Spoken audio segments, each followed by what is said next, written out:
Tag, es ist Freitag, den 30. Oktober und wir sprechen ein bisschen mehr über Leben in der Mittelalter. Happy Halloween. Let's look quickly at one of the best preserved medieval cities in Germany. This is super loud.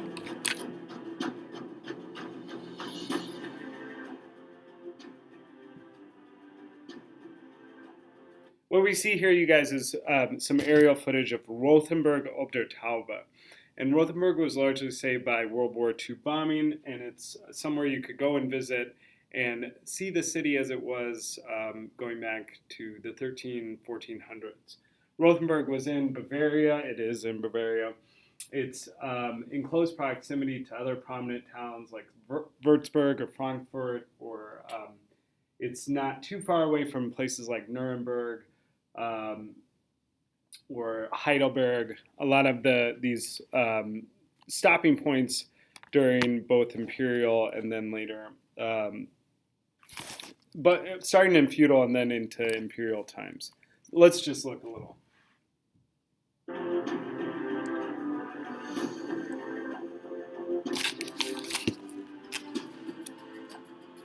So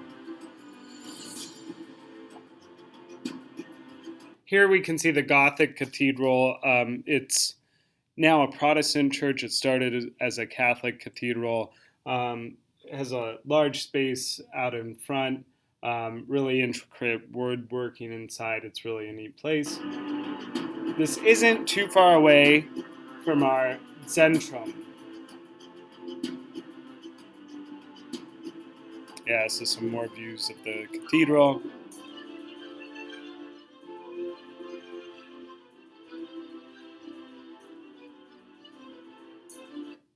I'm going to skip ahead. We can see the city walls, and that's really one of the main things Rothenburg has that other cities don't, are its intact, full city walls. Became impractical with gunpowder. Many took them down. After bombing damaged most, they were all taken down. Here what you can see, there's das Rathaus. So we saw die Kirche, we saw the Rathaus.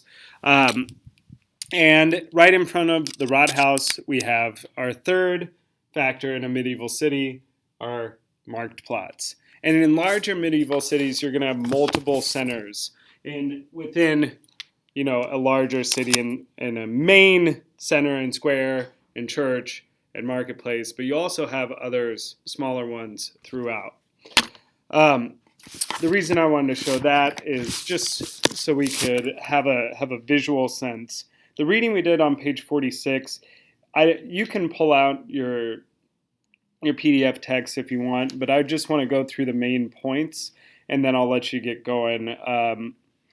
So, die Bürger waren tatkräftige Leute, sie wollten ihre selbst regieren und nicht von einem Fürst und Bischof abhängig sein. The main point of page 46, you guys, is talking about how political and social and economic life was different in the cities than it was for people living elsewhere. Living in a city at this time meant for citizens a sense of freedom and self-determination that you couldn't find living in a village. Because living in a village, you were obligated to pay a certain portion of what you produce to the title owner of the land. And in the city, you do have to pay taxes, but you own title over your bit of property. It's going to be small, right? You're going to be probably confined, and most people are renting. But if you can manage to own some land and property and then put your labor towards something you can make and then keep all of that except for the taxes you give to be able to live in the city, you're going to be, for most people, at least have a greater sense of self-determination living in a city than you would in the countryside. It talks about that these weren't, democracies as we see them, and your book breaks down into two main classes. That we have patrician families. These are the people who own most of the capital and the wealth. And then we have workers, craftsmen,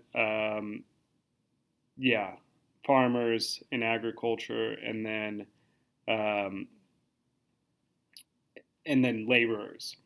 It was possible to buy a title, but not very likely in Germany. But it didn't matter because most of the patrician families would become more wealthy in the major cities than many of the nobility families from earlier. Let's see. Goes on to talk about Hansestadt, and I just want to touch on that briefly. Talks about Hansestadt like London, Bruges, Bergen, Novgorod, but let's talk about what that is. So the Hanseatic League was a group of cities that united in self-protection and also self-enrichment. So these are cities that work together and cooperate to host fairs.